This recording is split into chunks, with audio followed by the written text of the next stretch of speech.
Break पर स्वागत। लगाण वर्षा और हीराकुद्रु गेट खोलिबा परे फुलुची महानदी। कटक जिला बांकीर तलिया अंचल में पशिला चलित वर्षर प्रथम बन्या पानी।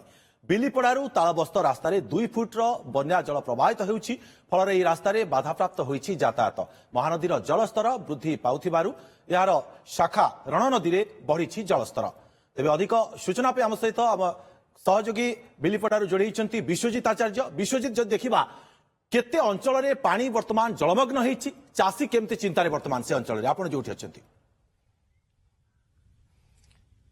देखो आम अच्छे बिलुपड़ा अंचल तो बिलुपड़ा कथा जी कह बिलुपड़े चाषी भाई मान रही जो जमी समस्त जमी एवं बन्या जल प्रवेश कर सारी तेज शह शह एकर जो पनीपरिया चाष कराए सी सब संपूर्ण रूप नष्ट हो कैमेरा पर्सन प्रमोद को कहबी आप भिजुआल देखिए किसी चाषी भाई माने जो सब बड़का रही कखारू कथा कह भेंडी कथा कह पोटल कथा कह जो चाष जो करा समस्त को एवं जल माने बन्या जल भितर बाहर करके आछंती।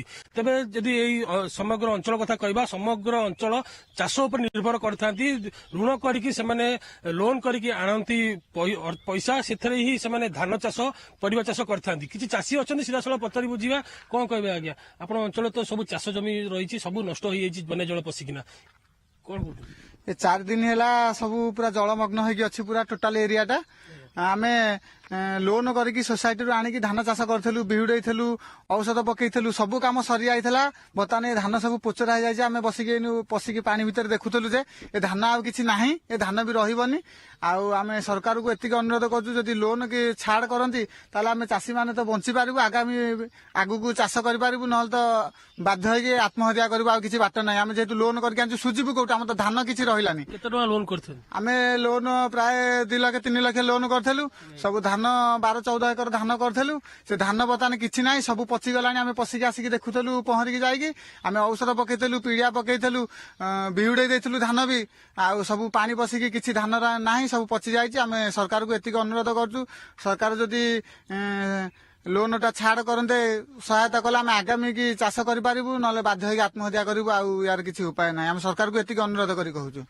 निहत भिजुआल्स किसी देखा चाहिए कैमेरा पर्सन प्रमोद को कहबी आप भिजुआल देखिए जो चाषी भाई मैंने अच्छा किभली भाव विपुल संकुल अवस्था किभली भाव पनीपरिया को आणुचंती ट्यूब माध्यम ए अंचल कथा जो कहबा प्राय 5 ରୁ 6 फुट पानी एवं जो परिवा चाष जो कराई से पानी जल संपूर्ण रूपे नष्ट हो जाइए। तेबे जदि कहबा से माने ऋण करिकी जो चाष कर जो बन्या जल पशिया भाव में विश्वजित आप जो चित्र देखा आम देखी पारे किभली भाव में चाष जमी में बन्या पानी प्रवेश करिछि आ चाषी वर्तमान मुंडरे हाथ दे बसी जेहेतु ऋण करी चाष करिथिला। बहुत बहुत धन्यवाद आपको तमाम सूचना विश्वजित।